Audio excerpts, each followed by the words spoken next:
All right, I'd like to call to order the August 28th, 2025 Town of Summerville Design Review Board meeting.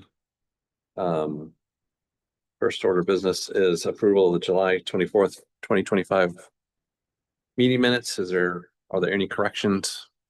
Corrections, one item. Like, Becca's got it. Becca's got the correction. Okay. She's aware of it. Right. Is there a motion for approval? Make a motion we approve based on that correction. Yep. Is there a second? Second. All in favor, say aye. Aye. No opposed. First order of business is Sawmill Center. The applicant would come up and state your role in the project, please, and sign in. I'm Chris Altman with SMHA Architects. We want to go to the. I'm going to just run through the staff report real quick, and we can actually, I've broken it up by sign. That way I can kind of more easily address any questions y'all have or the board has. So this signage package is coming before y'all for the Sawmill Center development for final review. This review is kind of twofold. There is one sign that you've previously seen before that they are requesting internal illumination for. The other signs are probably going to be newer to you, but we can talk through each of those signs. I printed a copy of the staff report. Y'all have that up there. The main thing I just wanted to be clear for the board is that the DRB and the applicant is that the DRB has the purview to grant exceptions to sections 10.3, 10.4, and 10.5 of the signage ordinance. You'll see in the staff report, again, this is printed for you, so you don't have to look at it on the screen, but I've referenced every section for each requirement, unless the DRB cannot approve an exception to the requirement. If you cannot approve an exception to the requirement, I highlighted that in yellow, so that should be pretty straightforward, but I know there's a lot of information there. So I'll let the applicant go ahead and go over their submittal, and then if we have any questions about the specifics of what we're looking at or approving, we can go from there.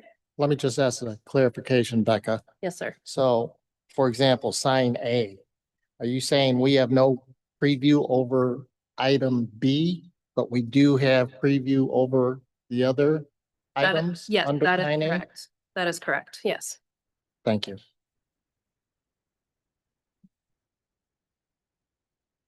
Okay, can you go to slide 6? So we're requesting tonight approval for illuminating this marquee corner sign. We had brought this building to you previously a little over a year ago for approval. It was approved. We did not note in that at the time the illumination type. We did some studies on that, ultimately landed on an internally illuminated. If you go to the next slide. So what we're proposing is just the letters and the numbers would be illuminated, not the whole sign itself.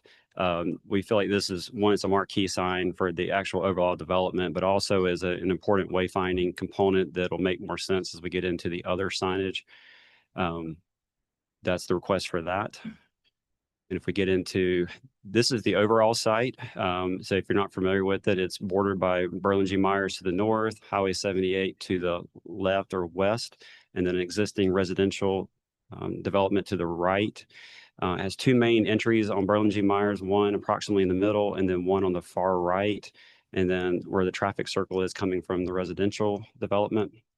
The two purple buildings are the ones under construction now. The one with the marquee sign is that building there, the #1 building. The other building, number 8, is slightly different shape, but is being under construction now. It's both of those are for Roper as the main tenant. We can move forward. One of the important factors for all of these signs is the fact that if you don't know this, Roper will have a emergency department in this building. So from a public safety standpoint, that service is a very important component of this. We've worked with them and their sign experts for about 3 months on these signs, working through exactly what we need to meet for the highway speeds and those sort of things, and making sure that we have the wayfinding and the awareness very clear as you enter into this 56-acre development, how to get to those services.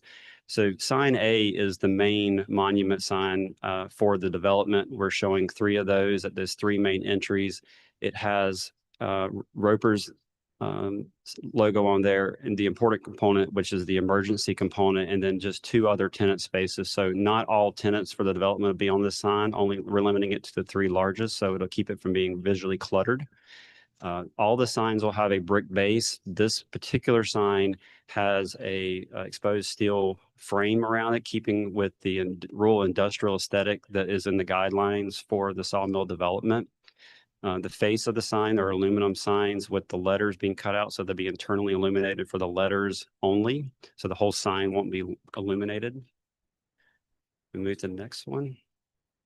This sign B, is a bit of a unique one and came as a request of Roper because it is an identifier for the emergency room. So it is located right next to the building along Burlingame Myers. So as people coming from the west driving by, they'll be able to see that and readily associate it with the building. If you go to the next slide, you can see this is what it looks like. It just has their logo with the emergency indication on it with the brick base. Next slide.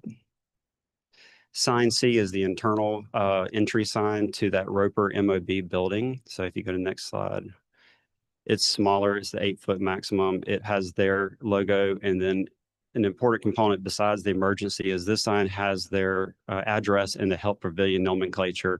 Because there are 2 Roper buildings, this one is the health pavilion, the other one's a medical office building. We need to make sure there's a clear distinction between the 2, and you'll see that on the internal wayfinding signs, that distinction, so people know which one to go to.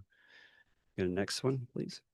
And so that's this sign. This is sign D. There are 3 of those located where the main entry points are to the property, so that we can direct people to where they need to go. And that's the next sign.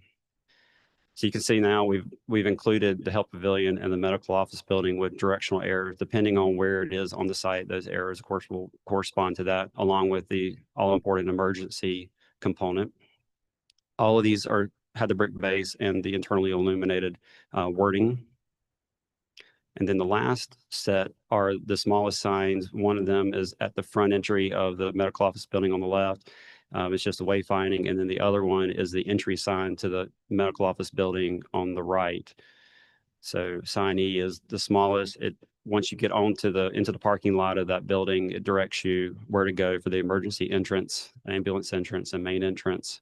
And then the last sign on the right is the entry sign as you go into the medical office building with its address and nomenclature identifying it, as well as parking and drop off directional signage. So that's what we have as far as the signs are concerned. I'll be happy to answer any questions you have.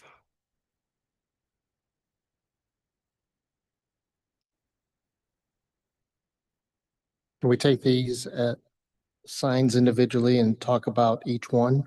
Sure. So sign A. Mhm. This is sign A.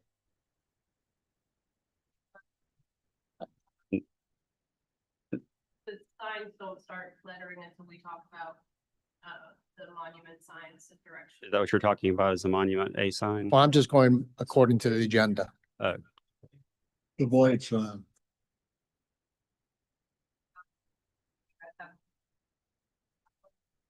It's literally the sign design and location and size have all been approved, but you're just looking at the internal illumination. Only the letters are lit, right? That's the only part that would be lit, would be the letters, not the box is not lit. I'm fine with what you got. Okay. Agreed.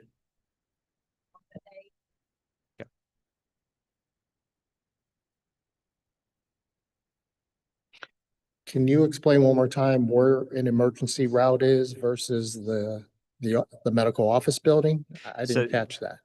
That does not occur on this sign. This is at the street sign. So when somebody sees that, then they turn into the development, that's where it is. Once you get in, you get to sign D, which is the internal wayfinding sign that gives you direction whether to go right or left, depending on where you're coming in.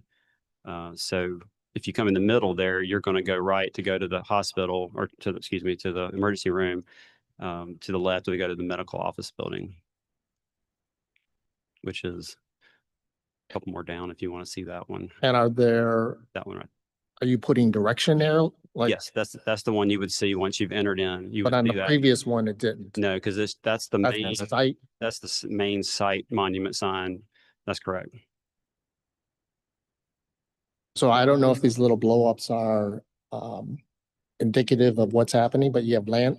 Are these bushes in front of the signs, Well, or you're gonna make sure, obviously, Right, the they would sign- be, they would be a landscape appropriately, so, because we've had a lot of discussion about making sure that those do not get to the point where they're interfering with those signage, so. But that's part of the reason they have a brick base also, is to get them up a little bit so we can have landscaping and not interfere with clarity of seeing the signs. So are you intending to put landscaping along the base? Yes, there will be some in those islands and around those areas, yes, sir.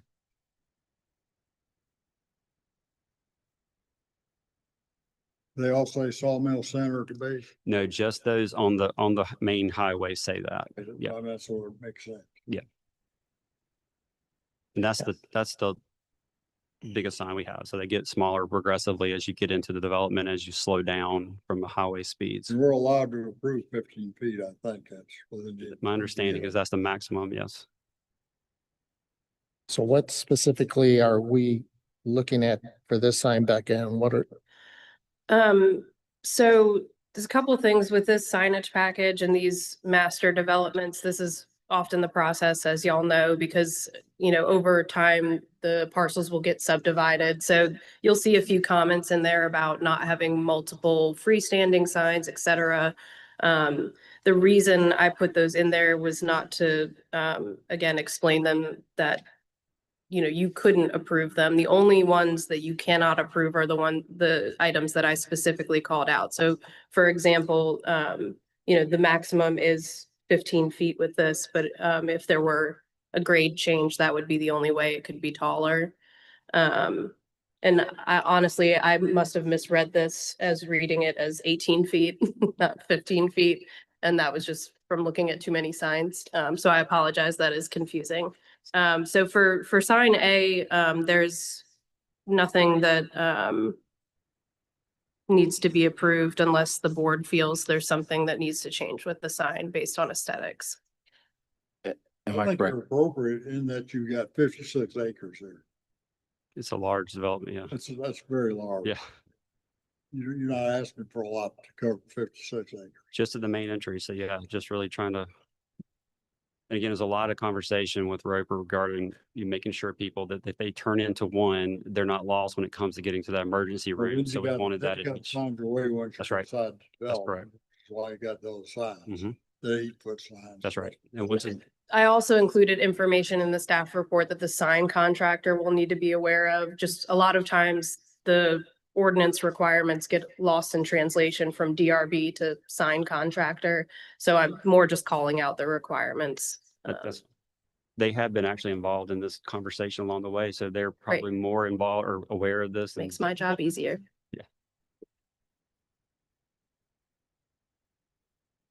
Who's the sign contractor? Miller Signs. Miller. Mhm. are there any objections from the board on this particular sign or questions? Well, Becca, am I correct to understand that one of the biggest conflicts here is the fact that we have multi-tenant signs at the entrances, but sign B conflicts with the rule? So again, that's really going to depend on how these are subdivided. And with the distance, I'm assuming these are all at least 300 feet away from each other. The multi-tenant signage requirement does state that, let's say, on your multi-tenant sign here, tenant 2 is your grocery tenant. That does technically mean that they can't have another freestanding sign, or if you have a restaurant within the shopping center, that they could not have another freestanding sign. That doesn't mean they can't have other signage like wall signage or parapet signage, Mhm. things like that. And obviously with these larger developments, we're probably going to have to address those items as we go and as the design changes, as you get tenants. Does that answer your question? So where does Kind the, of. last time when we saw a preview of the grocery store, we saw a big banner tower that So had a that graphic. wouldn't, I would consider that part of the structure. I would, Overall sign. yeah, I wouldn't consider that a sign. I would consider that part of the building. So I guess what's my question is if we set a precedent here to allow sign B in addition to sign A, which is in conflict of the rules, what is to stop people from using that against us when the grocery store wants their own freestanding sign? I would say that because of the nature of the use, this being a medical facility, excessive signage is not an issue. It's not, we don't have a McDonald's that's putting 8 McDonald's monument signs, on a property. And that's Reed versus Gilbert compliant? I mean, there's nothing in the ordinance. I mean, the ordinance states that anything under 10.4, except for specific things that I've called out, the DRB has the ability to approve an allowance to. I don't think you're setting a standard here for anything other than medical facilities. If you are approving multiple monument signs. The sign's also pretty far away from the sign A's at the entrances. It's not like they're right next to each other. Not sign. Since that building is at the corner, yeah. Yeah. It's on the other facade of the building, the north, yeah. There you go. So it would be, 1, 2, 3, 4. And I agree with, I guess, what Becca was saying about just the emergency nature of the use. You want to get people there as quickly as you can. I understand that, but as somebody, you can't regulate sign based on message. US Supreme Court's very clear on that. So it doesn't matter what it says. It matters if there's a sign or not. Just again, if we have the ability to vary it, that's fine, but we can't pick winners and losers based on a hospital versus a Whole Foods or something else. From experience, I know that for a fact. Is that what we're reviewing, Becca? The number of signs or the design of the sign? The freestanding signs, the number of freestanding signs. So that's part of what we're. Right. So that is item number C.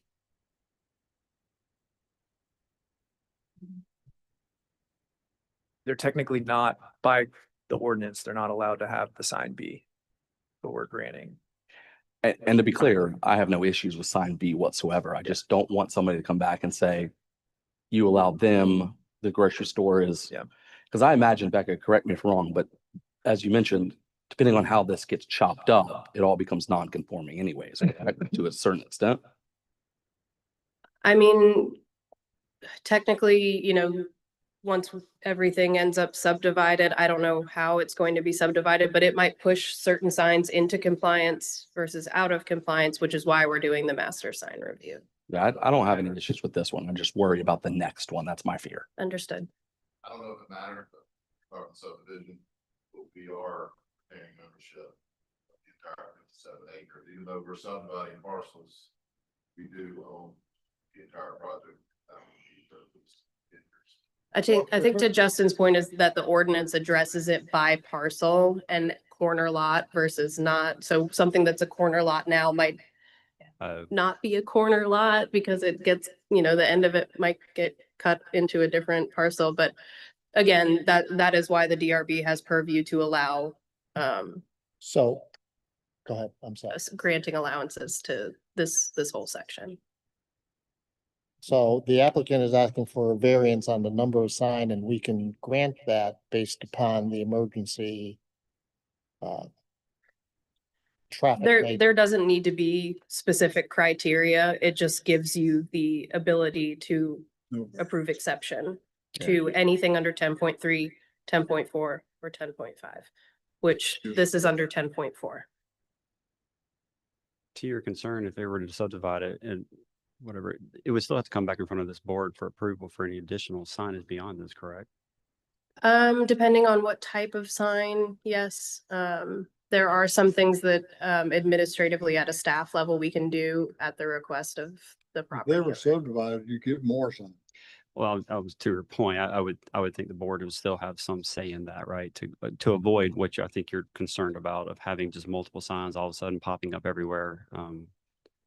That would be my understanding. If it were something that staff couldn't approve, then yes, it would have to go back before the board, but Is there any Roper, St. Francis emergency type signage on the building itself?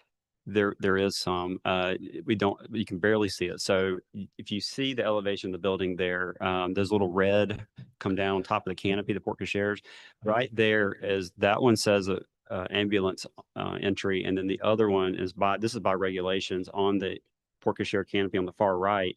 It's That's the, along 78, this elevation we're looking at right now. no, this space is 78. So there's emergency is on the canopy, the emergency canopy that faces the parking lot. So it's going to be on that far right. There's a little red, the next canopy over is the one I'm talking about. Do you have any signage along the Berlin frontage of the building? No, The Yeah. blade sign. just that blaze sign. It says Blade sign? sawmill, yeah. Did we look at any kind of signage for the bank? The Say again? Huntington Bank? The one on the corner that one of the sign A's is gonna be next to? I can't remember. I think they only showed building I think signage. so too. Yeah. Okay.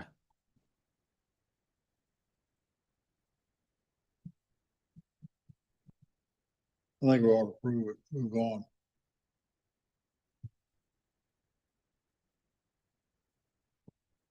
I don't, doesn't necessarily disagree with that, but if Huntington Bank comes in and we tell them no, what's the reason? Well, let's worry about that if it ever comes up, because it probably won't. As far as I'm concerned, developer, you approved Huntington's sign package, everything you saw, Hmm. uh,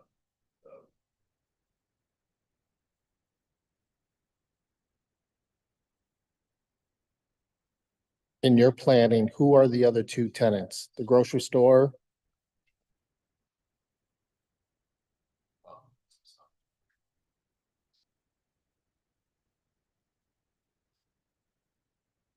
we tried to put all this together to come to you in one fell swoop, or, you know, we don't have to come to you 3 times for different signs. We tried to, so we spent 3 months really studying the heck out of it. And we didn't want to have a huge signage presence. I think it's very conservative in nature, and it's very fitting with everything else that we're out there. Can we see the site plan again? Does the mass of these signs block any kind of traffic visibility? You know, No, they have to be located. So there's a visibility cone that's required by code and stuff. We can't violate that. Yeah, Peter, there are site triangle and setback requirements for all signage. It sounds like the only hangup we have is whether or not sign B should or should not be there, correct? That's my understanding. So I guess, can you explain to us why you feel like sign B is completely necessary? That was a direct request from Roper, as far as the emergency, designation. So we did not, as you mentioned earlier, we don't have any, signage along Berlin G. Myers on the building proper. So they felt like they needed that to identify or connect that building with the emergency. If somebody's coming along, Berlin G. Myers, they don't see anything on the building. You're probably too close to the building to see signage on the building if you're going from west to east. And so that would give you that recognition that this is where you need to go. There's a lot of discussion about just reinforcing wayfinding, even in today's world with phones Yeah. telling us where to go. When in an emergency situation, people want to see signs, No, I completely agree Yeah. with that in theory. I mean, especially in these master plan communities, I drive into them and I'm like, just get lost. show me where to go, Yeah. Yeah. Because a lot of the times the access points are intentionally sparse for safety and traffic reasons. But anyways, now I'm just rambling. I mean, I don't disagree with that. But A, C, and D all address that. Yeah.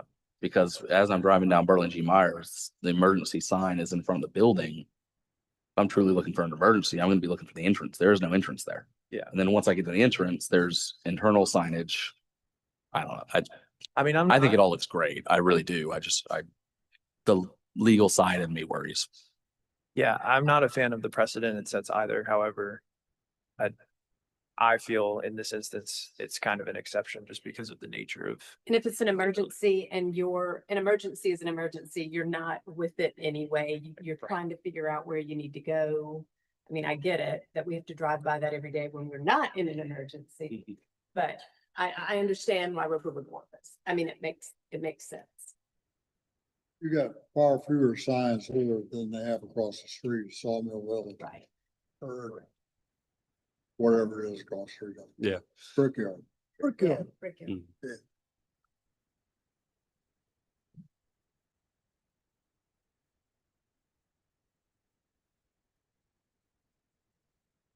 Any other discussion? Questions? Comments from the applicant? I'm good. Thank you. Okay, is there a motion to review the sign package as is? Or with comments about sign B? Motion Make a motion we approve as designed? as designed to our ability to approve. What we cannot approve, we don't approve, but what we can approve, we approve as submitted. Is there a second? I second. All those in favor say aye. Aye. All those opposed, say Aye. nay. Thank you. Thank you.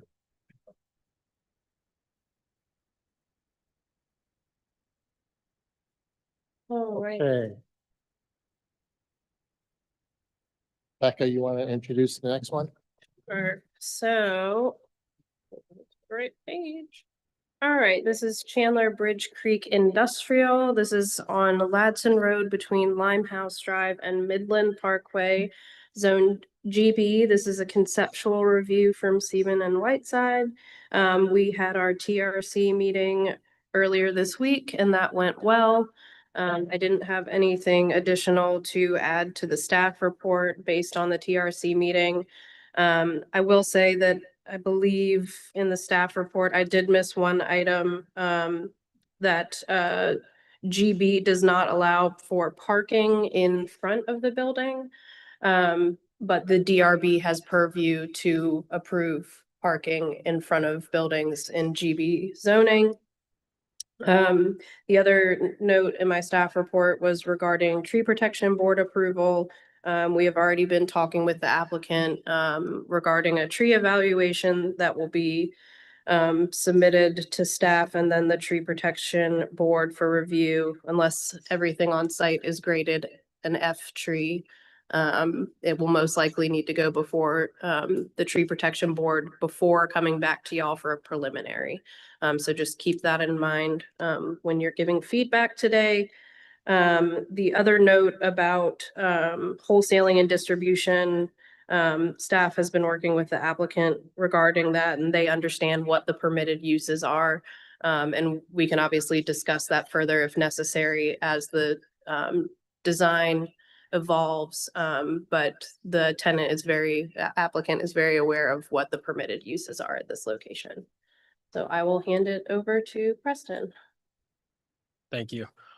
Preston Busby, Seaman Whiteside. We are here for the Chandler Bridge Industrial Project on Ladson Road. The team with me is Heritage Capital as the proposed developer for this project. They are local to this area and are present here tonight if you have any questions for them. And then from the architecture side is Arco Design Build. And so we will go through the site plan. And then if you have any questions specific to the site plan, I can address those. And then I'll turn it over to Grant to talk about the building. And so this site on Ladson Road, just off the screen to the left on Ladson Road is Dorchester Fire Facility. And Caliber Collision is right nearby, just to kind of give you some context of the location. The site was a former Somerville CPW sewage lagoon site. So it actually held treated sewer and raw sewer before it was discharged. That was decommissioned many years ago through the Army Corps of Engineers and CPW, and has since been vacant and is overgrown with trees. We have some site constraints on this property. To the left or plan left, we have Chandler Bridge Creek. and a main utility corridor, water and sewer run through that corridor where CPW currently has an access easement that goes through there. And you'll see on the survey that there aren't any trees over there, and that's why. On Ladson Road, there's also a lot of utilities. There's a large water main, and Somerville CPW has recently relocated a force main. It used to cut straight through the site, and they have recently relocated it. And so you can see that force main that starts on the right side, comes south on Ladson Road, and then runs parallel down Ladson Road. Y'all are probably aware of the Ladson Road streetscape project that hopefully is going to start soon. That's going to involve some raised medians along this corridor, Ladson Road. And with that project, they've established a curb cut location. You can see that it's aligned with the development across the street. With that being said, that kind of lays the land of kind of what we were working around with this development. We do have a 30-foot buffer around the residential on the plan east side and plan north side. There is a required 30-foot buffer along the creek and along the utility easements. At this conceptual level, we want feedback from y'all on not having that easement or not having that buffer because of the wetlands and floodplain immediately across Chandler Bridge, which is undevelopable property and is currently wooded. It is in the floodway or, floodway and flood zone and is wetlands. So future development there is really not ever going to happen. It's owned by the apartments, and that apartment complex is already built out. And so that is a discussion point that we can have today. As you enter the site, we have the access coming in on the right side of the building. We have oriented these buildings so that the front of the building, and you'll see in the architectural renderings, that the glass and all the storefronts for these buildings, if you go to there we go, all the glass in that storefront will be facing Ladson Road. And because of the proposed businesses that would be using these, they would be bringing product in on trucks, and then they would be offloading it. And so the offloading of that would occur in the back of the building. And so we didn't want any of those dock positions to be visible from Ladson Road, which is why we have the employee parking in front of the building. And that is another discussion that I would like y'all's consideration during this meeting. Yeah, thank you. And then with the two building and the dock positions and where the potential for a truck to come in and drop off product for the businesses, we have faced both of those dock positions for each of those buildings facing each other. So we're limiting impact to our neighbors. We have the parking for the second building facing the pond and the residential area. Again, trying to limit any of that visibility from the public or other properties into that area. And so with that being said, a couple requests that we have, the entrance is encroaching into a 30-foot buffer. That 30-foot buffer is set off of a drainage and utility easement. And then the buffer on the west side of the site, as well as the parking spaces at the front of the building. We're here for conceptual. We don't want to proceed in a rapid speed before we get some of these things worked out. We want y'all's feedback. I know you can't vote on anything, but we want y'all's feedback so that we feel comfortable progressing these and moving them forward before we go to preliminary. So with that being said, before we move to architecture, do y'all have any questions that you want to touch on from a site standpoint? Preston, I actually had a question real quick. So the 30-foot landscape buffer, so typically we do allow for those easements to overlap. Who maintains this water, That- sewer and drainage easement? That's a good question. It's a CPW has it. The drainage is probably Dorchester County. Okay. Have they explicitly told you that you can't have landscaping within those easements? No. Okay, because I mean, typically, depending on what type of easement it is, we do sometimes allow them to overlap. So that's something that I can help you figure Yeah, out. we won't be able to add plantings there, so I think there's a risk Okay. that they could come in and remove it. So Okay. we won't be able to add plantings in that. There's a ditch in there Mm-hmm. and there's the force main that comes through. Okay. there. So that's the reason why it's offset, because we don't really have Gotcha. control of what they clear later I got you. for maintenance purposes.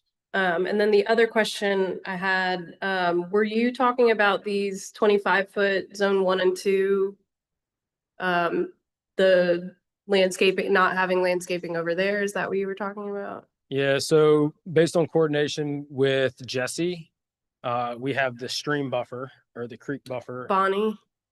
Jesse and Bonnie, we're Okay. coordinating with everybody.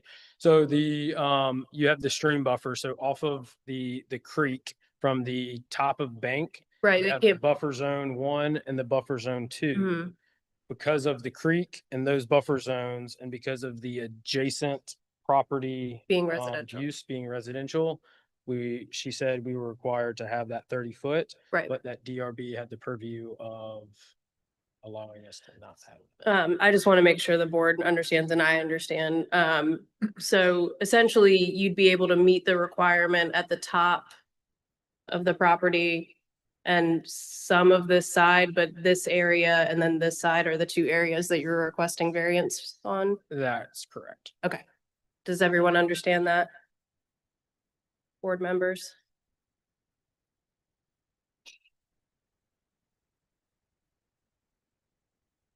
Yes, no? Okay, well, if there are any questions, you're not voting on anything, but I just want to Right. understand. It's just conceptual, so we're just absorbing. Absorbing and hopefully providing feedback if possible, gut instincts of how you're feeling.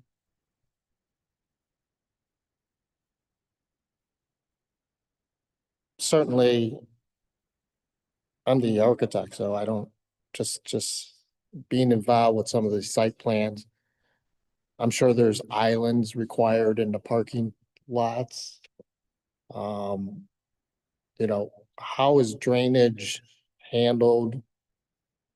It's such a large area that you're building on. I don't see the access to these ponds, drainage access.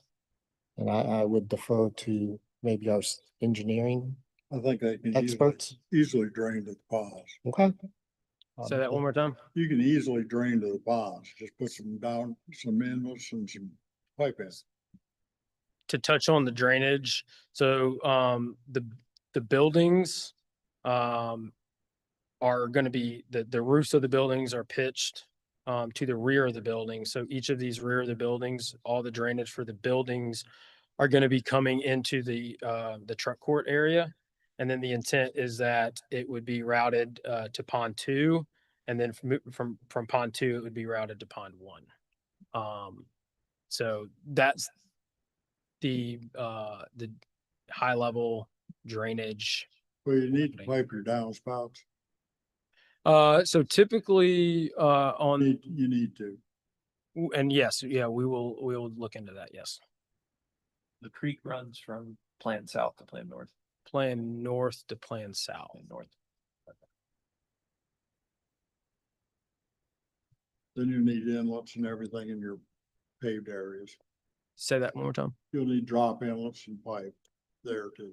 Yes, and You just engineering, just handle that, when we work it out. progress these to a preliminary level, all of the drainage would be included in those in the Are you feasibility. required to have the 20-foot fire gravel driveway? I don't like that. I think you ought to have a buffer because people have to drive on that street to get to subdivision. If you gotta drive on the street, you need to be looking at some buffer, not a gravel driveway. So- Fire access. So the gravel is for fire access Fire access. only, and it is Yeah, gonna be mine was like required that. because of fire apparatus access. Have to have every building. For these two, you probably do, right? I mean, you can't get the hand hose, like, so the hand hose lay from the fire apparatus, to the truck, it's gotta be able to get Well, around. it's 180 feet, corner to corner, so it's a long distance. Go ahead. I mean, No, go you're ahead. fine. And as this progresses, so to answer your question about the fire apparatus, so, based on purely the code is 150 feet, from fire apparatus to any portion of the building. There is a provision in that code, that if the buildings are sprinkled, which these will be, that the local fire jurisdiction has the authority to increase that length. And so, once we get to the next stage of this and moving into preliminary, we will have conversations with Ben Bunting on what he is going to require. This is the worst case scenario, from a fire apparatus access design. So it might not be there in the final. You can work that out. Like Bill doesn't want it. I'd get rid of it. I'd put the buffer in. Justin, do you want to go first? So you said you guys do have the end user figured out for these buildings? No, so these are gonna be constructed, as, the exterior walls. And then the storefronts. So the storefronts will have the glazing and the entrance.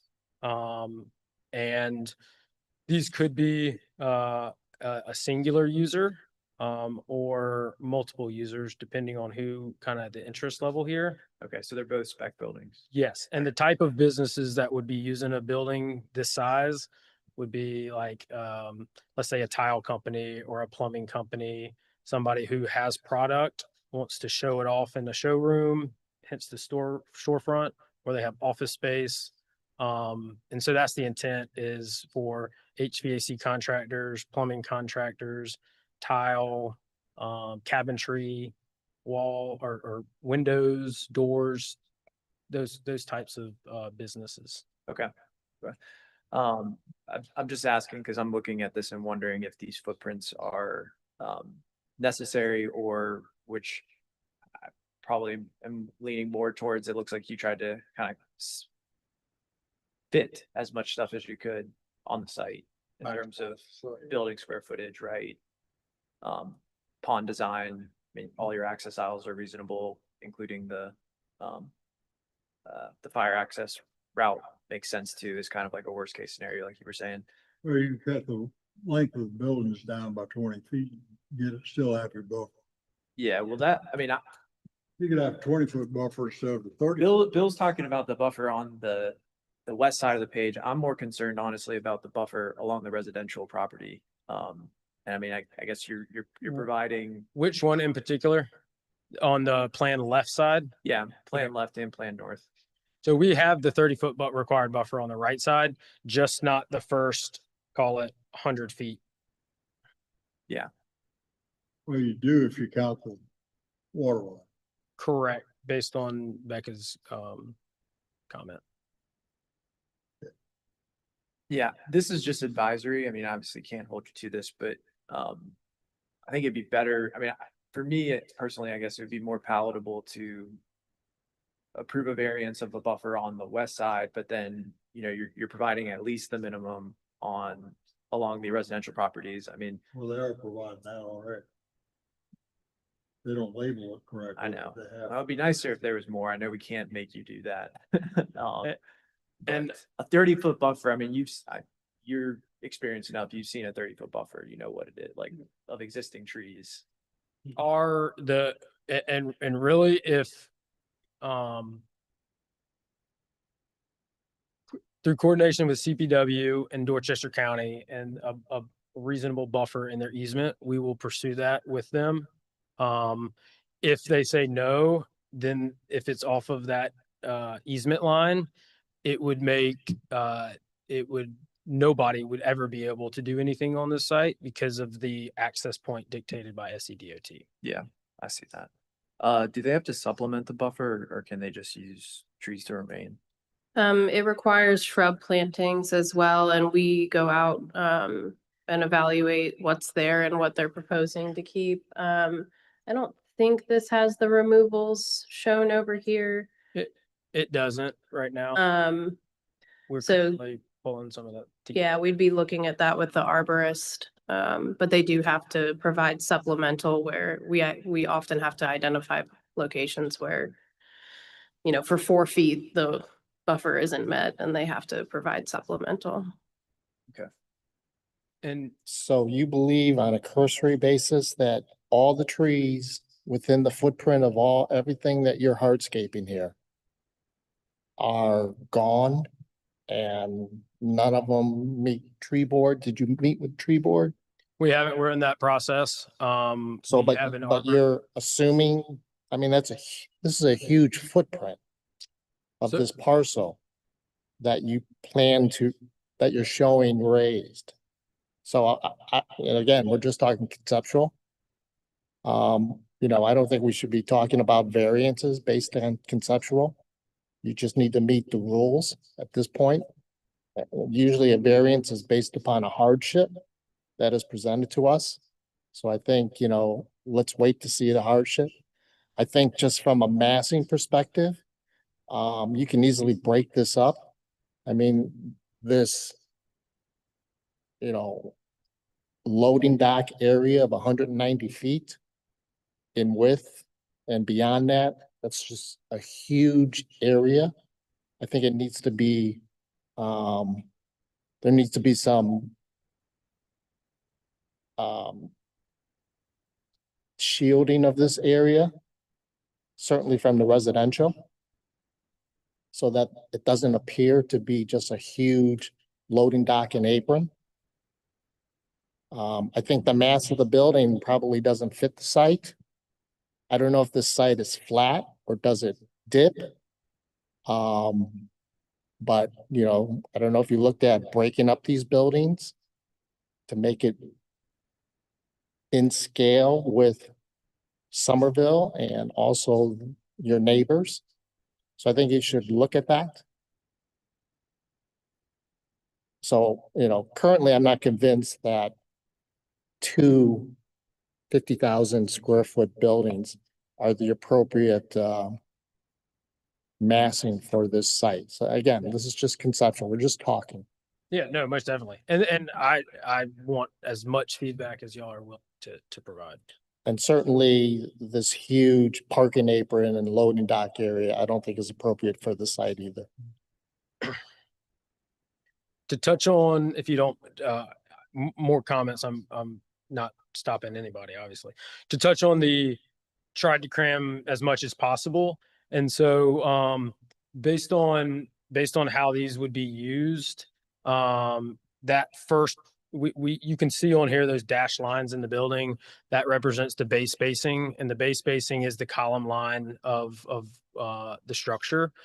And so typically how they would be, if it was a multi-tenant building, is for that first building, we have potential for 2 storefronts or 3. And so 2 or 3 of those would be one business, and then the other on the other side would be another business, and keeping that an equal. So on that for building 1, we have 6. And so 3 and 3 is the ideal, which is what led to this. And then those first bays at the front would be more of the office space, where product could be stored for the businesses would be in the middle bay. And then the bay closest to the truck area, it tends to be more open to allow for them to move product in and out. To touch on the comment about the 180 or 190 foot apron, That is, since we do have the ability for a truck to back into building 2 and to back into building 1, that's the space they need to maneuver. 190 is typically the minimum from an industry standard standpoint for something like this. That's But fine. completely understand your comment there. For like a tractor trailer though. Yeah. Correct. that's what it's called, tractor Yeah. trailer. So Are when you there- do, go ahead. I was just gonna ask, are there like loading docks along the entire rear facades of these buildings? So in that truck in the middle, there would be several dock positions for a truck to come in and offload product to the business.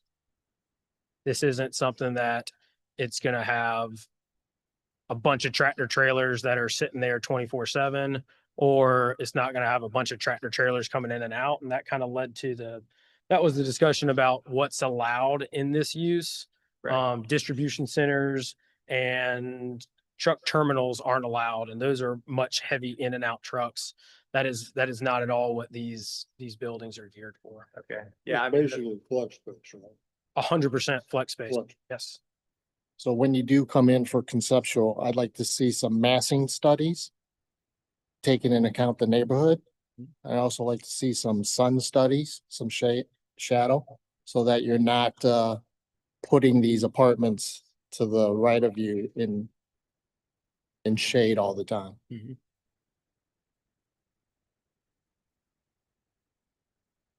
Any other site questions, comments? You don't have truck wells in mind, do you? No, these wouldn't be. Not even docks. You just have Yeah, there would be docks. They would be dock high. So it wouldn't How would be, you be dock high? How'd you get that? How would you get that high? so the backside, where you see the concrete hatch, that would be 4 feet lower than what the finished floor is. Okay. but you're saying there's only gonna be, sorry to keep belaboring the conversation, but you said there's only gonna be limited loading docks along the facade. trying to develop. So the backside would consist of typical loading docks as well as driving routes. We, pursue this with more tentative. Local businesses, the manufacturing cabinets, HVAC companies that may need to drive a truck, the backsides are flexible for different kinds of, get into the space. Okay, Some would So be, there would some would be be a- floor level, some would be dock level. Sorry, say that again? Some would be floor level, the doors, overhead doors, some would be floor level, some would be dock height level. Right, so at the ends of the building would be a driving door. Tenants, we'd have provisions for the center of the building, flexible to add drive-ins. And the rest would be at, typical tractor trailer. okay. But you're not anticipating like the entire rear facade of these buildings to be occupied with access to the building, right? Or you are? It would span the entire facade. but Okay. It's not set up like these are shallow bay. With tenants that serve the building. Okay, They're not taking containers off or bringing them here, unloading and moving. Those types of tenants go into 210 and 260 plus deep buildings. These are shallow bay with small business use. Are you gonna act as the landlord and therefore enforce that there's no material storage on these docks? And that they're as clean as possible, because we don't want the materials to start creeping out. Crates of tile all of a sudden sitting in these areas, whatever else. Can we see the elevations of that we're talking about?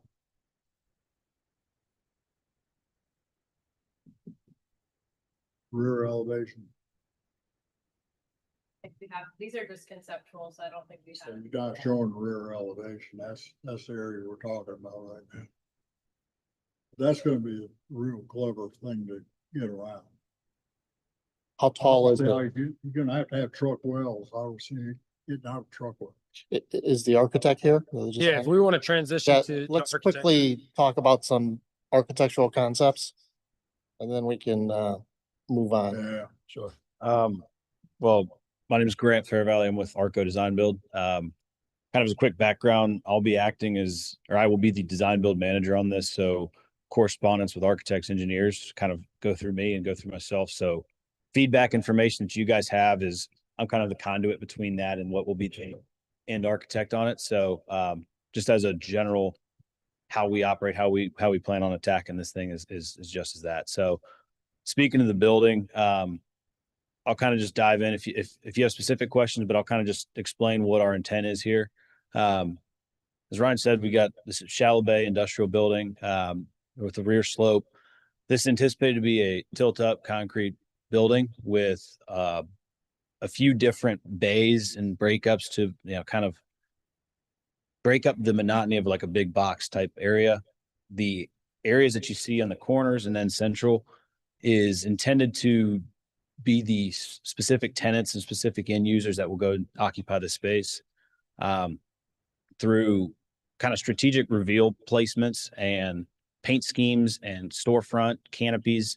All that we intend on putting on here kind of help break this thing up to make it fit into the environment that it's in a little bit better than what you might see on some of the bigger warehousing and distribution sites. So in short, like that's kind of the what we anticipate having here. There's going to be some different materials between our metal canopies, rod hung canopies, paint colors and schemes that are going to be more catered to whatever we need to see for the town of Somerville and like kind of to fit into the nature and the heritage of what we have here. But I think the intention here is to kind of give the idea of there is a plethora of options and opportunities that we can go and make and through creative like reveal patterns, breaking up the bays into specific tenant spaces. All of that is stuff that we will, further continue to study and see how that makes the most sense. And obviously value any feedback you guys might have in the forefront. As Preston said, in the early conceptual phases, we want to put the best foot forward and we want to be at the right spot come preliminary time frame when we are getting this thing going. So the first question is, all the different tones that you're showing on this rendering is basically paint because it's solid concrete. It's a textured paint. So there's no metal, there's no other material than painted concrete. So around the top perimeter of the panels, there is a metal edge Coping? trim coping cap. Yes, sir. The coping cap then goes into what you'll see in the truck court downspouts, all kind of coordinated and kind of correct in unison. We also will have different metals and like canopies up at the front of that, the glass and glazing, all the mullions and different options there are with different types of frames. So the majority is going to be a painted texture, similar to like an EFIS system or something of the sort. There's a vast majority of like a light texture, medium, heavy duty, or heavy texture, which is just depending, breaks up the eyes and based on, like you said, kind of a mass study of where this building's going to sit. I think for something like this and what seems to be more cohesive is like more of a light texture. I think it would be the preference, but again, that it's more to put this in front and say, hey, there's a lot of options we could do to make this fit to what is the intent. And kind of just want to talk through what, if you field any questions and kind of go through a little bit more. So why did you pick this particular design and that particular construction? Very briefly. Yeah. So this Is it all design, economy? What's Just that? trying to hit a budget? so this is catered towards the future tenants that are there. Right now, we've obviously highlighted the two corners, but we want to break up this whole area. Tilt up concrete, I think, is an effective, both cost effective and durable route for ultimate storage, protection, and what comes with these types of buildings. So between marrying the right amount of tenant space that's needed for these 50,000 square foot, as well as ultimately what's the intended use of the building, the tilt up concrete definitely seems to be the best option that we've kind of assessed. Hobbs Road, Jedburgh Road, that area. That's where you see buildings like this. Highway 78 going towards. What's around it, other than you do have that? What other businesses or what else is around, will be around this? Nothing. It's all residential. Yeah, there's a few smaller metal buildings on the opposite side of the road that Mhm. run down. There's the new fire station at Dorchester Fire Station that Preston mentioned earlier, right there on the Let's look corner. at this again. Chick-fil-A. Yeah, that starts, if you keep heading south on Ladson, you'll run into the Chick-fil-A, the Popeyes, the Culver's, all those different areas. And then where you run north, you're obviously heading towards 26. Limehouse Drive in Midland. Yeah. And So what's key for me is how does this fit into Somerville? Did you take a look at Somerville? Have you done some projects in Yeah. Somerville and how is this? So I think the intention of where we're at right now is to convey the opportunity to adjust and change with colors, different schemes of how this fits. I think based off of like our research and studies that we've done with these, DRB meetings, just as much as the buildings that are out on site, a lot of warmer tones, earthier, like natured tones that I think can be accommodated and achieved through here, through this scheme, through, different off colors, more of a warmer tone. I think this isn't, the colors on the top legend actually are just color 1, 2, 3. And it's more just to convey, we can achieve this with multiple reveals with the colors, it's like strategic breaking this whole building up. How tall is the building So from the parapet? from the parapet down, we'd be close to the 36-foot range or 38-foot range. So almost 4 stories ish. Yeah. I don't know if I'm speaking for anybody besides myself. Even then I question that. I don't think changing colors is gonna do anything. No. I think Bill hit the nail on the head. When I first saw this, I thought we were looking at something on Jedburgh on 26. This is surrounded by residential. I know we're not dictating uses by any means, but architecturally, this doesn't fit on anything on Ladson Road, and colors aren't going to change that.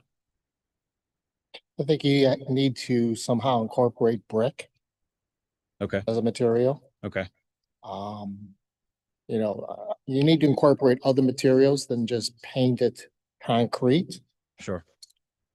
I don't mind the breakup of textures that you're trying to achieve. I think you need to look at the parapet design. Right now it's very flat. Okay. I think this, again, to go back previously, the mass and the scale is way too big for your neighbors. When you do come back, I'd like you to bring some, perhaps some inspirational examples in Somerville. And maybe you should look at, we need to make sure, our goal is to make sure it fits in Somerville. Right. Not fit in North Charleston or anywhere else. It just, I think if I lived there, I'd be unhappy with this. I mean, I just hate to say, Very much. And but be happy. completely agree. And I think one of the questions, if I'm not mistaken, Becca, was we have the opportunity to grant a variance of the parking in front of the building. Correct. As the engineer said, this is cramming a lot in here. I don't see any justification to prove that that's warranted. That's just me.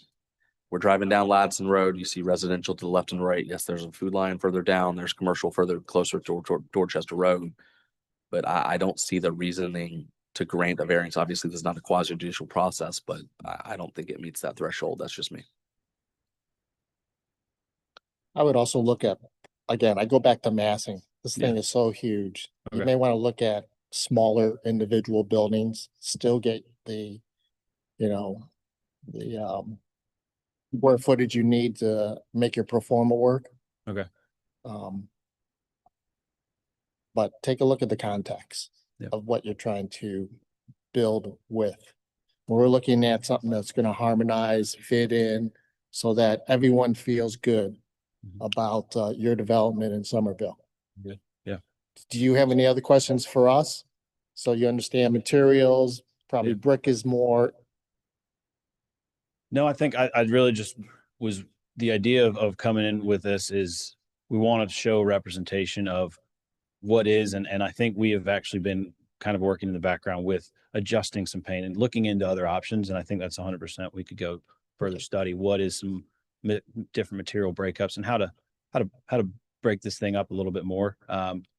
Ultimate, like our goal with today is to understand where your opinions are. I mean, I think after reading through multiple meeting agendas and minutes of several other, buildings like this, it is clear of why you guys are doing what you're doing. And I think we're trying to make sure that the end goal here does align with that.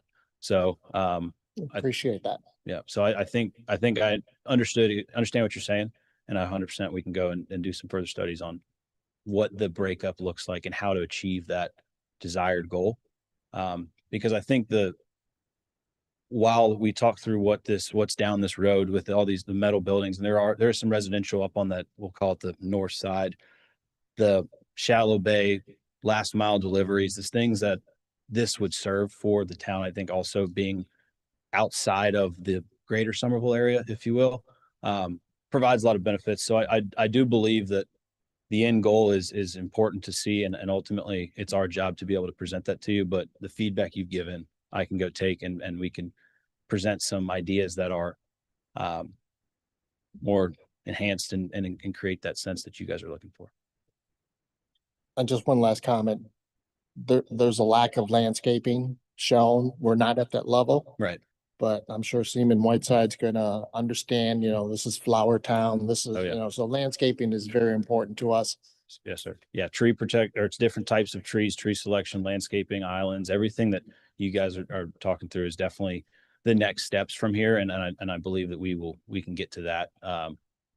But with the idea of the conceptual of here's what we're doing here, with understanding your feedback allows me to go take it to our teams and make sure that we do the comprehensive studies and further our studies on what we've seen in this area and be able to provide something that is cohesive and works with what you guys want and how this, what the intended purpose of the design review board is.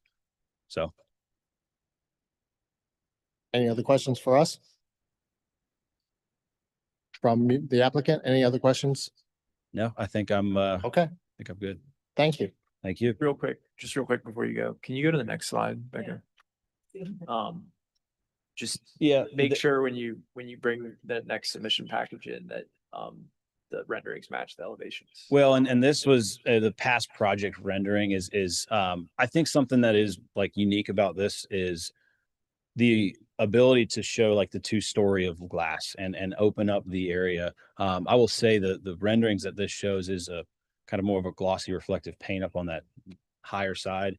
I think it's more of just a tribute to paint can break this thing up in a lot of ways. And I think the intention of this was to show how we've had some concerns or comments about more architectural features and the canopies and how does it interface with the entrances and how does it protect as well as, visually appealing. So Understood. Yeah. I see this labeled you got on the bottom here Yeah. now, past project. and to your scale point too, this is a lot deeper, a lot wider. Like this is something that you would see, but this is a past project that I think was more of a unique that we were able to kind of achieve that level of grand entrance that I think we're looking for in the tenant areas, but as well as keep it consistent with the overall intended use of the space.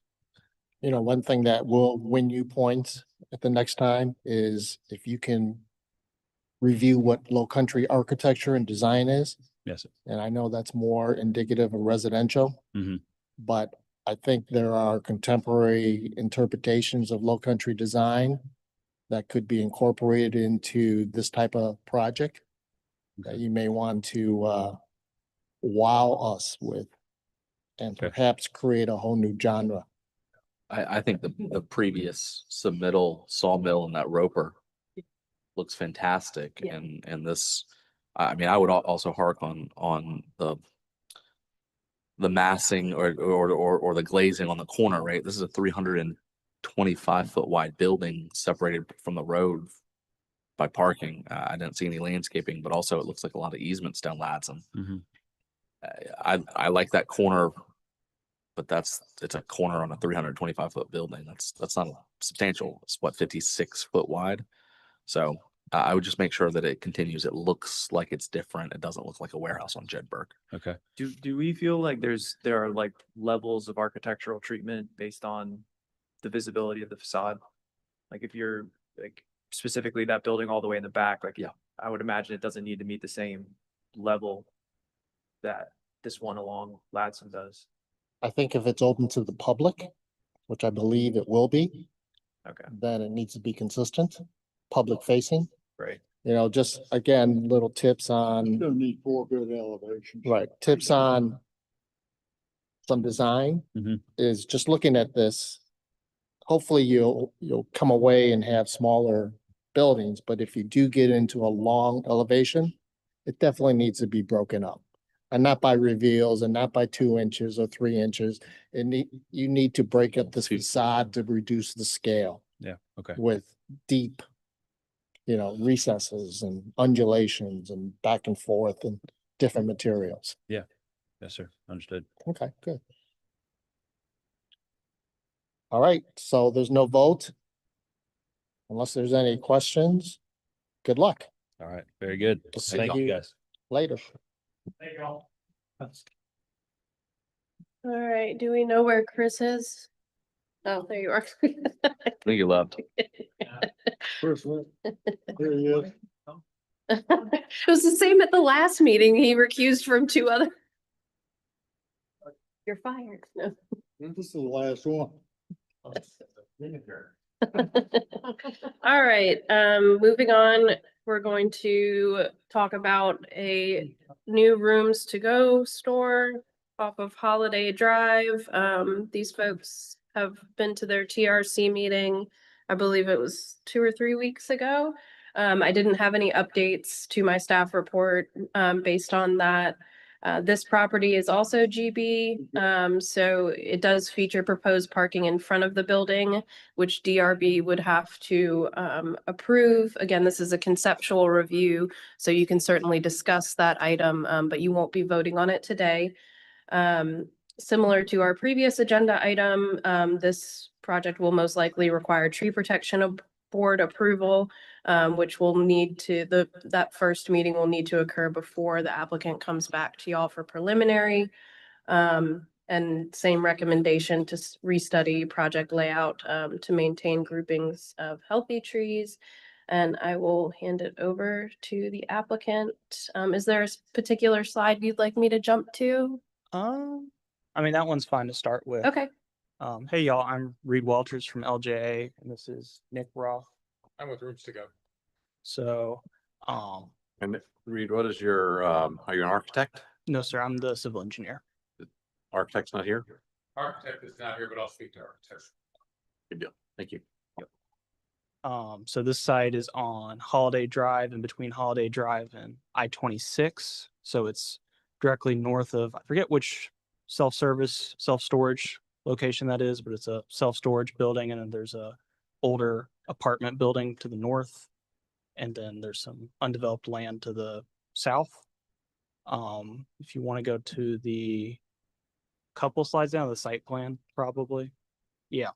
So, or yeah, that one's good too. We went ahead and threw together some landscaping plans so we could talk about that as well. We're proposing a decent sized commercial building fronting I-26 with a parking lot behind it facing Holiday Drive. And then we have the proposed stormwater ponds in between the parking lot and Holiday Drive. Obviously, we just kind of want to, I don't think for a site this size for commercial use, there are too many ways to lay it out, especially fronting 26 like this. But we definitely obviously want to get y'all's feedback on that, as well as really a little bit more on the architecture and landscape landscape design, just so we can get an idea of what y'all are looking for. Rooms to go, visibility, and kind of being able to see the store and signage is a big deal for them. So we want to make sure that we're all on the same page as that before we go to the, would that be preliminary DRB after this? Or because concept? So conceptual, preliminary, and then Yeah, final. preliminary. So, Yep, yep. And there is a SCDOT drainage easement on the south side that we're just not touching. That's that kind of, it's a 40-foot drainage easement right there. There's also a SCPW pump station. That's that little chunk that's been taken out of the property. So we're not messing with that really. We're doing that. We are connecting the sidewalk. There's an existing sidewalk to the south and north on Holiday Drive that would be connecting with this project that we're showing right alongside the right of way. Don't know if there's anything else besides just hearing y'all's thoughts and comments. Do you want to speak to the site before you talk about architecture? Yeah, but in this case, let's talk about architecture. Let's go ahead and talk about architecture so we want to hear your story. Yeah. And the story is,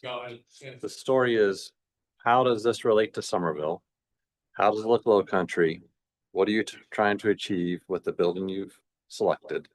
How does the site kind of respond to, the same kind of low country design? So that what we want to hear is your story, not, So, okay. When we had the initial meeting, we showed a version of this just prototypical building in a stone that we typically would use. And we were asked to, utilize brick. We were also asked to maybe not utilize the green panels for the RGG patio brand, which is a specific brand color. I took that to Rooms To Go ownership. We sourced a local brick from General Shale. Oh, can you back up for just a sec? Sorry. I took this into ownership using brick sourced at General Shale here in Somerville, and ownership surprisingly wanted to go further. So they said, rather than we can talk about the prototype with them, but if there's an issue with architecture, we were looking less at what I'd call low country and more at downtown Somerville itself. Because the meeting that we initially had, they seemed to talk about the historic district downtown. If you want to go to the next one. So then, can you go with one of the side ones? Because I think often this is better. Thank you. So we came up with this and looking at some of the buildings in downtown itself, the more the commercial structures. We have in the past done a building similar to this that was sort of influenced by in old Georgian industrial design, so to speak. So we came up with this prototype. I don't know that it necessarily fits your criteria for low country, but we were really focused on downtown. The barrel feature that's a critical brand thing for the company. And this particular barrel, and again, this is very conceptual, is much wider than the standard barrel. The standard barrel would normally be a lot smaller, and then it has, I'm sorry, would you go back to the original prototype so I can talk about that?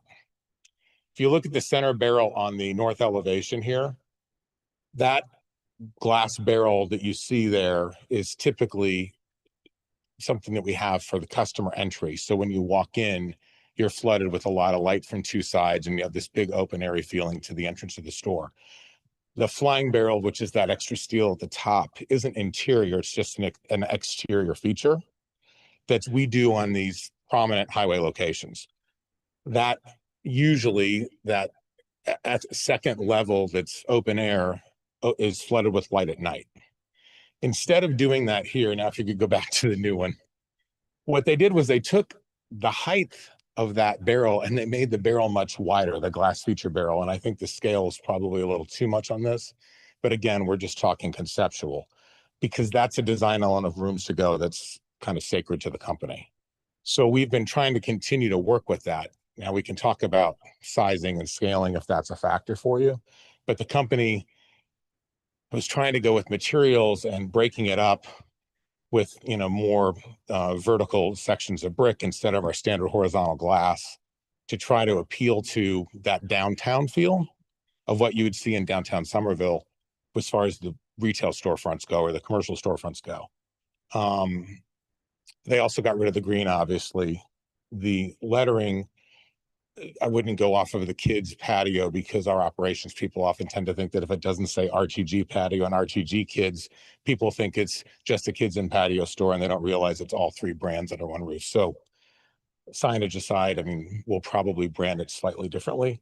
But as far as the architecture goes, when we took this into ownership, he said, this is actually something I would like to, I said, we haven't priced it. We don't know how much more money it's going to cost. He said, yeah, I know that, but let's go in with it and talk to them about it and see how they feel about it.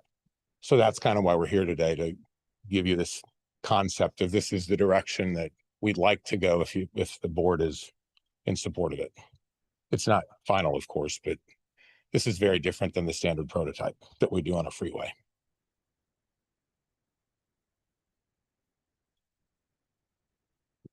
Well, thank you for making the effort. We, board was created to discourage prototypes and make sure that architecturally things look like they belong in the low country, whether it's downtown or, in the not downtown. Can I ask, when you say low country, are you talking about the typical low country residential architecture, or are you talking commercial? I mean, Commercial. okay. Mhm. Yep. And there's certain low country qualities or characteristics that define the architecture. It's a total humorous aside, but we own some land down in Florida where we typically will buy land after we get site plan approval without building permits. And the building permit process was not concurrent, it was subsequent. So we closed and and then we got into the building permits, and they wanted the store to look like a Spanish Mediterranean villa. And 15 years later, we still own the land and pay the taxes. We never built the store. He's like, I'm not going to do that. So we never built it. So that's why I was asking. I said, if it needs to look like a plantation house, I'm not sure it's something that would fly. No, but it needs architecture to look like it belongs here. Yeah, and I think you're headed in the right direction. It certainly looks different than, like, when I think of rooms to go, I think of the one that's on Rivers Avenue. Which is a very old. Right, right. And so I think you're far away from that. I think we have room to grow, no pun intended.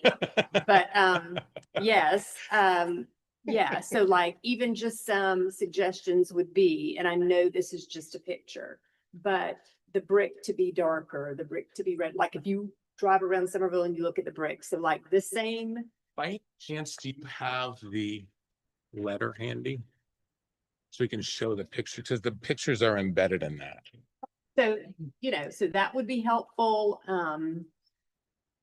to make it look.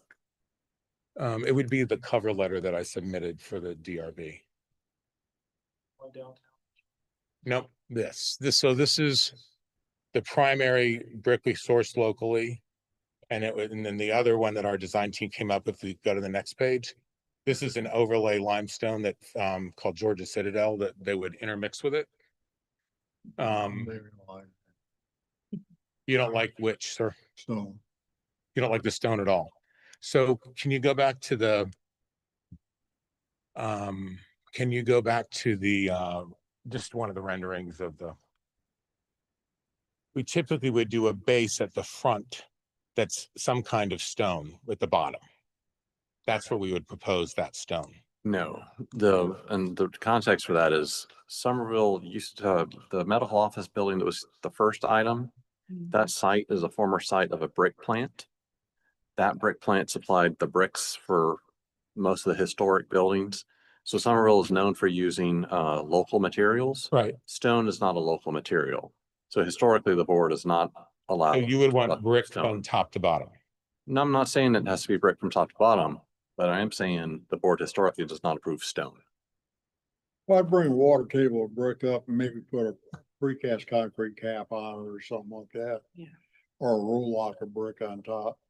Okay. Roll lock of brick on top would be better. I'm sorry, I'm still hung up on the base. Come up about. So you would prefer just some kind of Just come up 3 feet with brick from the ground. Put a roll lock on top of it, project it out about 2 or 3 inches the face of your brick wall. And then your brick wall go to the top and then put so just a wider base of brick at the bottom.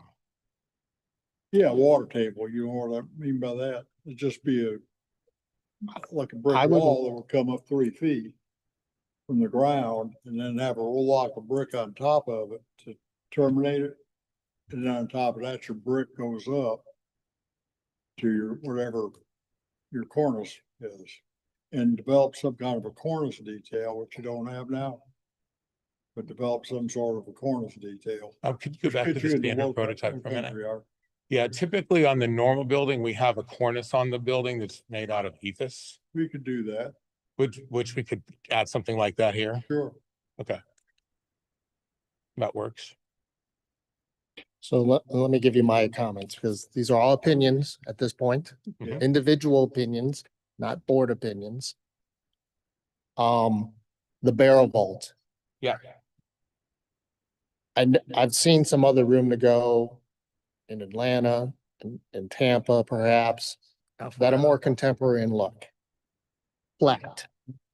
We've I- done that in more urban quote unquote environments. So I think a flat roof, perhaps cantilevered, has more low country ability to fit in versus in the community versus a barrel vault. Well, they're certainly cheaper to build, sir.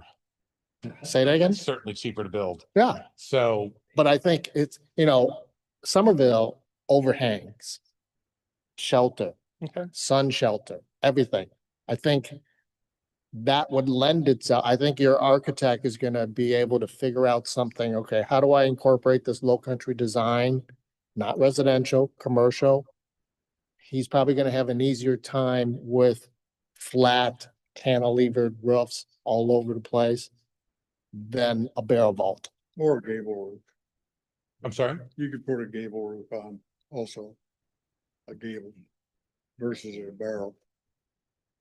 So I would say the barrel vault, you should maybe walk away from in Somerville. Okay, we can achieve the same effect with the suggestion you made, what we've done in the more contemporary stores, so we still have the two sides of glass on either side of it. We just have a flat roof. And it does cantilever out the way you say. So we could certainly look at something like that. Whether the brick, this elevation. Again, you're starting with the canopies and everything. That's good. That's low country.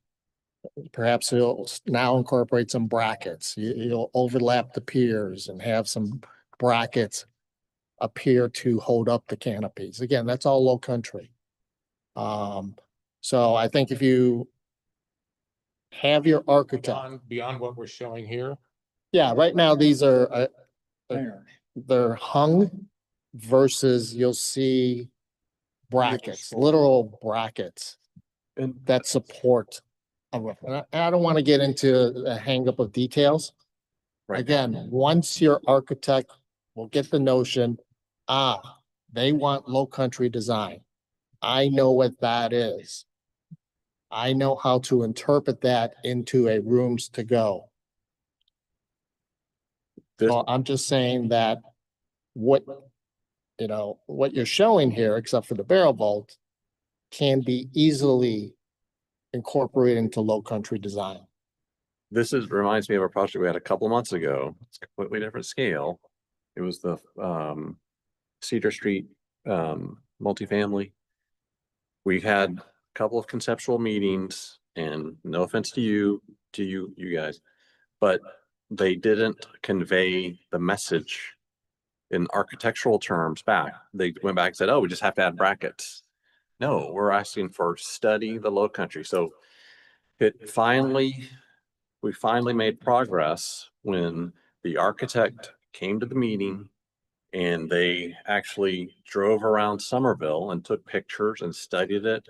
And they said, oh, okay, now I understand what they want. They want it to look like Somerville, so it's going to be very challenging. And I know you guys are both capable, but it's going to be very challenging if you are trying to interpret what we're saying back to the architect instead of the architect really coming here.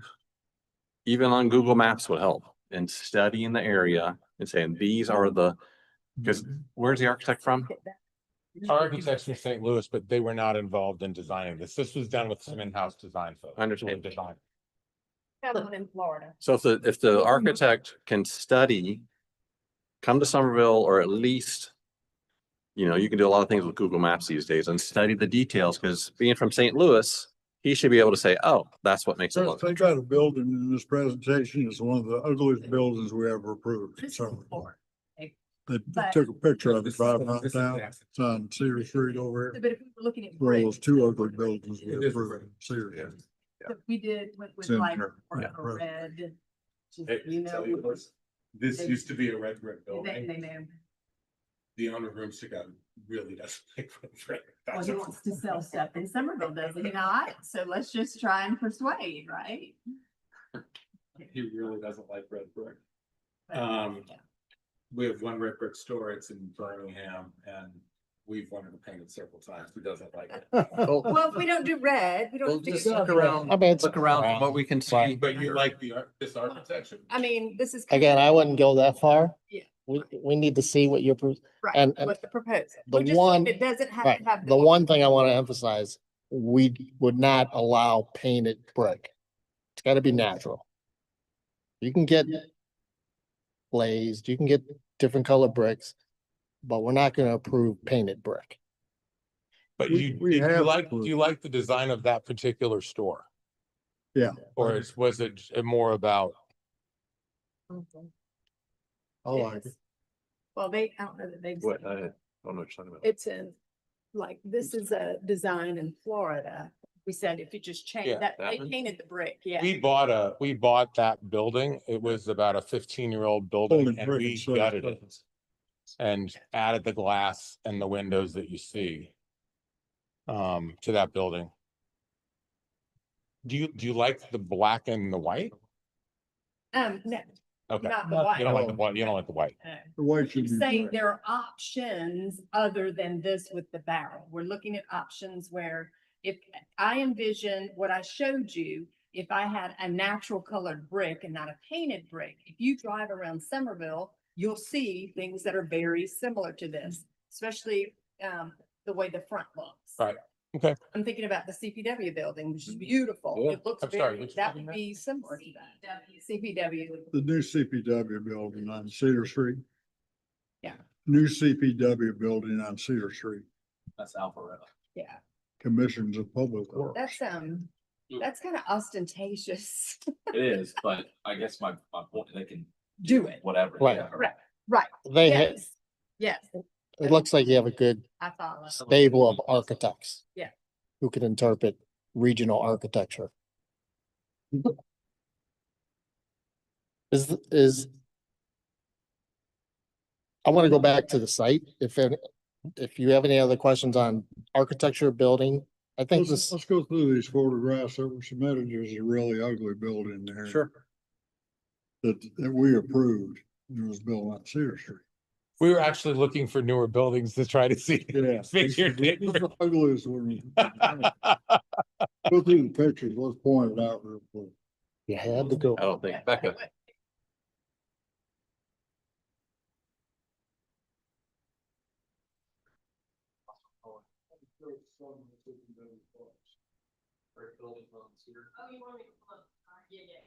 Number 37. Number 37 on the thing. It's ugly. I wouldn't want to. Again, there's a lack of people. Yes. Yeah, I actually thought what we came up with was a lot better than this. We didn't approve either one of those bricks. They just did them. Yeah. Got away with it. don't get any ideas. Right. Yeah, so those are poor examples, but if you rotate it 180 degrees and look at the Somerville CPW building, which is right across from this one, Straight from that. that's Yeah. great. Great architecturally. Yeah. So, and I think the brick color was well received. That's probably the red you're talking about, Yes. or a red. It's beautiful. Mm-hmm. Muy bonita. Can we go back to the site plan if there's no more? Do you have any other questions on architecture? So the one, 26, it looks like you turned your back on. From the location, proximity to the lot line, what you're doing back there. I understand there's no public back there. But 26, is the most visible elevation. 26 is the one with all the glass. That's the prominent facade for us with the three signs. They have a very. As long as it's not reflective glass. You know, if you're trying to. I was confused on what elevation you really want to talk about. I think you had three That's the different. most critical one for us. Is the So- one facing 20. But you won't have all the glass on that 26 elevation. Your 26 elevation will mock the front elevation. Yeah, can you go back to the elevations? We'll show which is which. Right. So this would be the 26 elevation. As, okay, as And presented. then that would be the one facing Holiday Drive in the parking lot. So you have more glass on 26. So is that glass clear glass, spandrel glass, It's reflective glass? clear glass. The owner of the company wants people to be able to see in the store. That's part of the branding. People don't buy furniture like they buy groceries. So the idea is they drive by that store and once every 5 or 10 years, they know exactly where to go because they see it every day. And he wants that branding. And I'll respectfully, if we were to take away not all, but if you're taking the majority of the glass, I'm not sure what he would do. No, I'm not Because he really loves. I actually like the clear glass. Yeah, we broke it idea. up, but he really wants the glass and to be able to see into the store. Well, it'd be low E glass on it. Yeah, Well, it's a tinted glass. It is tinted. It's not a clear glass, obviously. This is to see your showroom. I mean, Yeah. right, when people Right. drive up. you wanna be able Especially to at see your night. showroom. Right. Yeah. Yeah, I mean, here I know we don't have freestanding signage on the freeway, but that facade's intended to be, Yeah. the advertisement for the building. They show off quite nicely. Okay. Which justifies putting the parking on the, what we call in the front, but Right. really this is the front. Well, what's. This is what's where interesting is 99% of the people that see the building will go by I-26. Normally, he always prefers one drive aisle with parking on both sides because he wants the customer to see parking in front of a door. But with the interstate locations, we're often driving in from the rear. Mhm. So we've done this now many times where we do the second, the back entrance with some glass and that's where they actually enter, but we shove it all the way up like this. Yeah. And it works. Because of that, the access being where it is. To me, this seems, even regardless of the barrel roof or if it's different, it looks very horizontal. It seems like in the past, we've wanted, say, the kids in the patio, maybe that is higher instead of 4 bays wide, all the same elevation.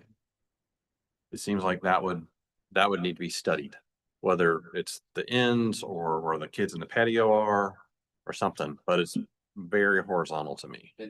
You'd like to beef those up a little bit and raise them? Right. Mm-hmm. Well, I think again, it's the undulation. It's the breakup of a horizontal line, whether it's the mansard roof on the corners or the sign bands going up higher than the parapet. So it's just breaking up That's fine. that box. We can work on that. That's a breath of fresh air. A lot of times people don't want them to be higher and bigger, so I don't foresee that being. Yeah, it needs to have that variation in height, Yeah. not all the same height. And then if you have mechanical units on the roof, those need to be screened. Parapet height needs to be high enough to screen. Yeah, this parapet actually, this height replaced the cornice. So what we'll likely do when we come back is we'll be at a similar height because the cornice screens the HVAC. But this would have screened the HVAC as it's presented. You're not looking at the top of the roof at where the top of this brick is. But if we come back and we add in some cornice, I don't know if we're going to make the building taller. We'll probably just lower some of the elements and then break it up a bit. What are the dimensions of the building? Roughly 300 feet wide by 150 feet deep. Good Lord, it's big then. Yeah. Yeah, that's a very horizontal building. Yeah. Yeah, the height of this wall you're looking at is approximately 30 feet.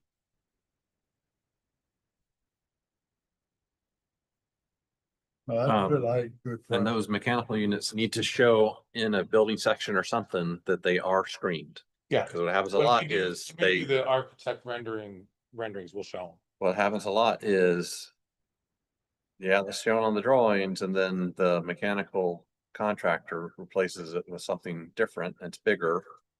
And we get into this. You won't get your CO because the units aren't screened and you didn't build the wall high enough and that sort of thing. So we just have to be 100% clear. But if the reason- it is screened from grade Screen some so you don't see it from your car. in your car. From the street.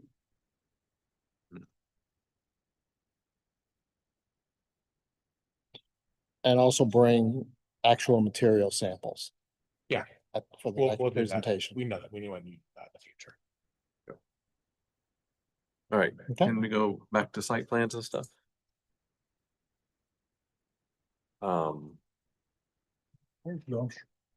First of all, I think for a conceptual submittal, y'all submitted too much, to be honest. It's great that you did, but you really could have come in with just a site plan and your building stuff. So it's a little bit much. It could have been less. What's your thought on the buffer from Holiday Drive? There's just grass. And Becca, is there not a buffer requirement there? So they aren't subject to site landscaping. They are just subject to the parking area perimeter landscaping.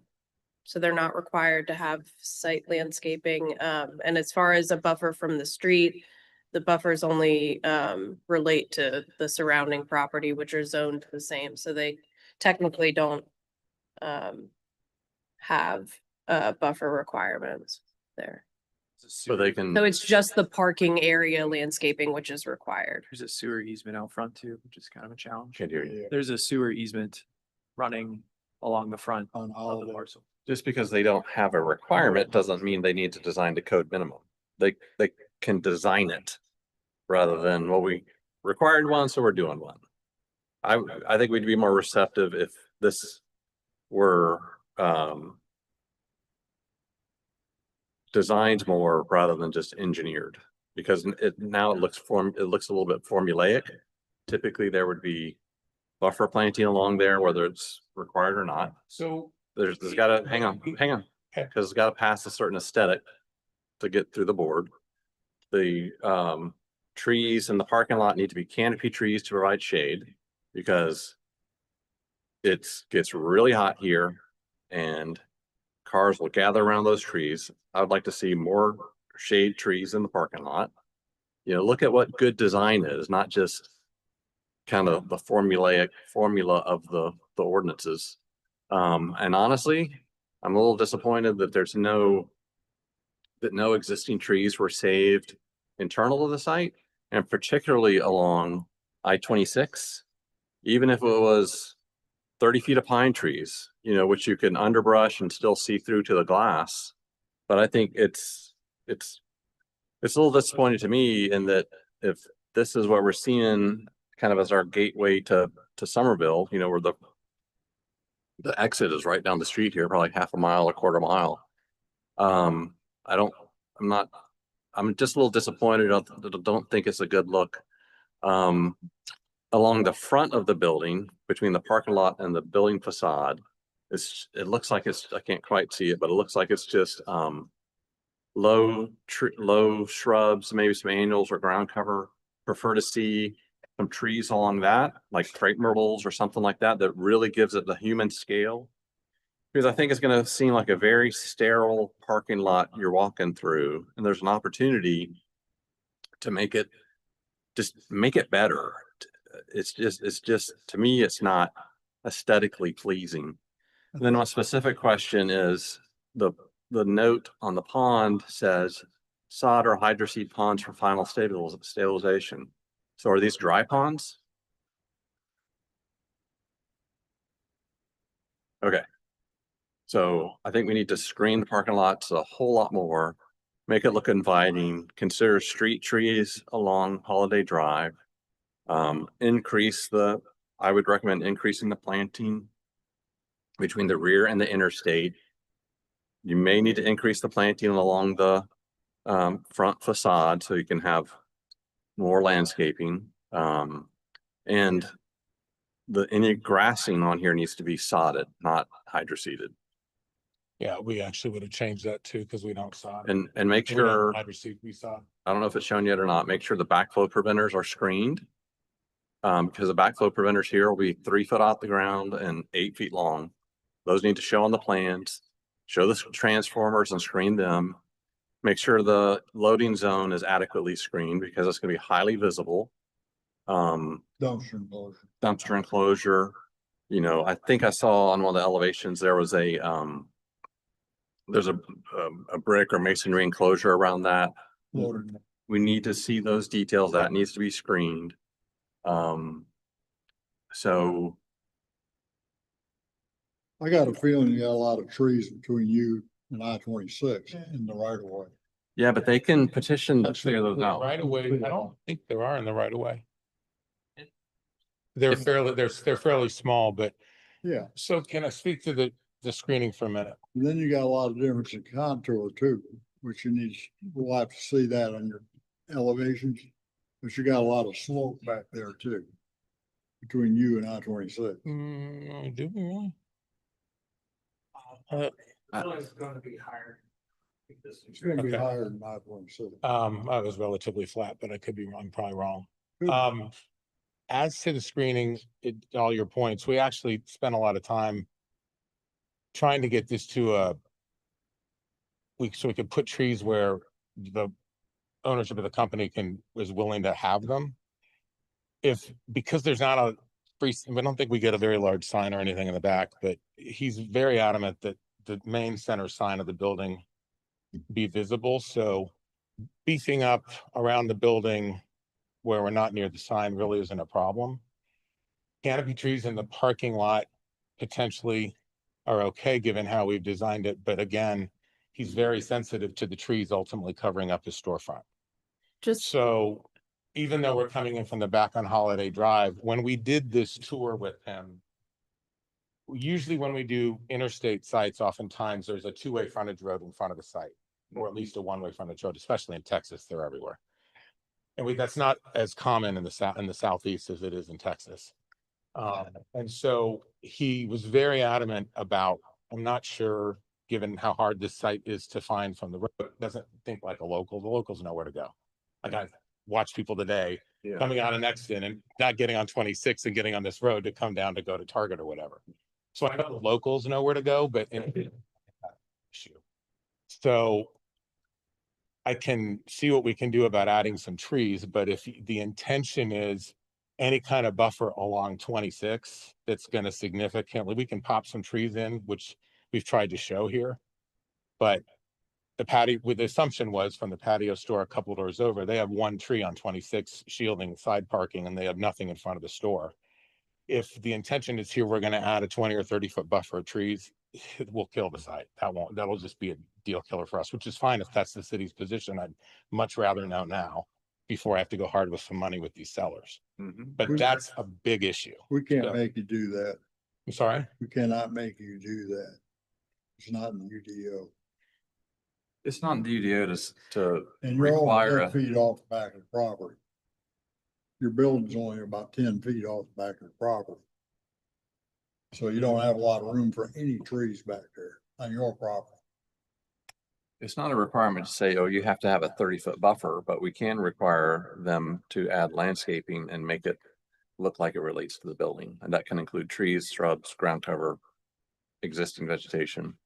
well, and y'all just remember, this does have to go to the tree protection board before they can come back for preliminary. So hopefully at that time, with the help of our tree protection board and the arborist, we can maybe identify some areas. And we wanted to have the DRB's conceptual feedback regarding that same thing. Right. That way you're not bouncing back and forth between two boards, and we're all working towards the same thing. And I will say, the town arborist and I had not had a chance to review this landscaping plan, just yet, but we'd be happy to talk further. That If would we be do a helpful. Zoom call, and The sooner Is- we can do that, the better. After in September sometime. of course I can help you set that up. That'd be great. Yeah. Thank you.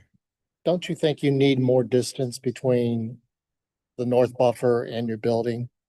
You know, just to get a truck back there to clean your windows or something?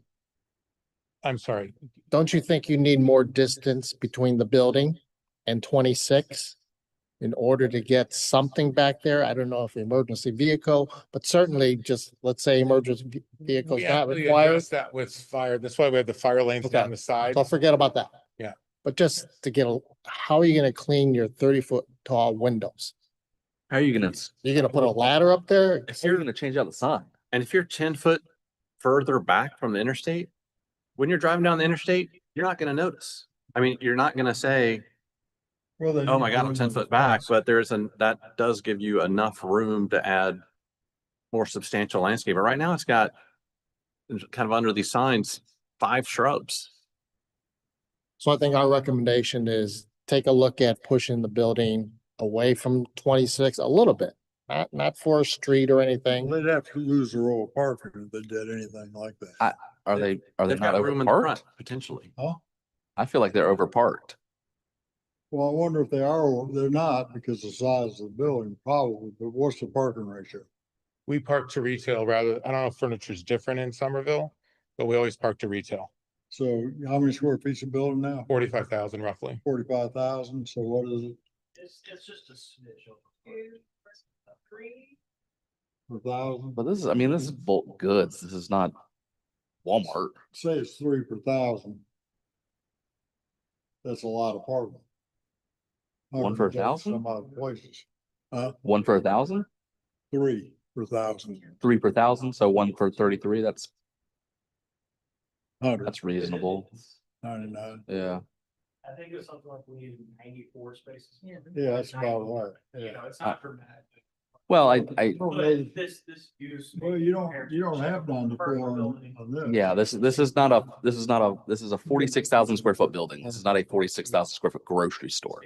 These are big bulky items. I would liken this more towards 2 per 1,000, so 1 per 1,000. Walmart's requirements 5. But 1 for 500?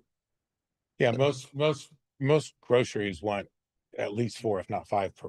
Well, I think parking is almost an art as much as it is a calculation, a science, and the fact that yes, you need the numbers, but yes, it's also feeling based. Walmart is always almost over parked.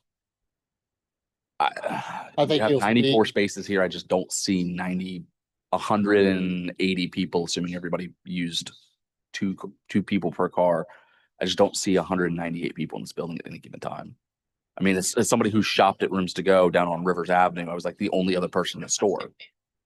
So I think the point we're is, very open to removing parking so long as if we don't meet retail requirements for the city, we have a retail variance designation, because in the event we move to a bigger building someday, we don't want the use of this building to be limited to a lower ratio use versus standard retail. and I get that, but we can't, in my opinion, in good conscience, allow you to develop something in Somerville for your current use, and then you tell me we're limited in what you can and cannot do to make us feel better about it on the future resale of your use. You're either all in on this building or you're not. You can't tell me you have to have the architectural facade for your Rooms to Go mantra or identity, and at the same time tell me you can't change any of that because on the off chance you sell. We've already changed a lot of that. We're willing to change I more. understand So- that. I'm just, moving it back. I'm worried about the sign, for example. Let's say the sign goes out. How are you gonna get a sign contractor back in there with 10 feet? Hang on. Signs that you. Hang on. the We got, canopy. hang on. We got too many conversations going on. But it's 2 per thousand. That is a requirement. For furniture or for general retail? General retail. That's Two per huge. thousand. 2 per thousand. All right, so I think you said you were 9 over or whatever. You're over a small, let's call it 9 for sake of discussion. That's 9 parking spaces that could then be landscaping, or that's the one that's on the side, or add a few more islands or something like that. Agreed, you're not 30 spaces over, but that's that much landscaping. Are there any other comments? Again, I just want to emphasize my sensitivity is going to be on 26. And if you consider that your front window, your show window, I think, you know, whatever landscape you put there has to be indicative of the show window, the front door, even though it's literally not your front door. But for us, it's where all the thousands of cars travel in front of every day. Seems like your owner realizes that too. That more space back there, again, whether it's for maintenance, whether it's for real legitimate taking care of the landscaping and not just, oh, it's overgrown, let's do it once a year, twice a year. You know, re-look at 26 from a maintenance, a care, and the front door presentation that it will be. Even if that loading zone didn't have to go as far back, I don't know what that brick looks like. It's brick on the, or it's hashed or something. Even if that didn't have to go as far back and there was some landscaping in there or something, that would help. Is that grass? A grass brick? Yeah. It's a fire, you gotta Fire. have fire access. Okay. Gotcha. But yeah, it's not gonna be concrete. It's good. We were doing some kind of a glass Grass or bed. grass block insert. And then screen, you probably want to screen, I think that's a CPW something on the lower right-hand corner, bottom right corner, Lift station. lift station or something. Yeah, take a look at that.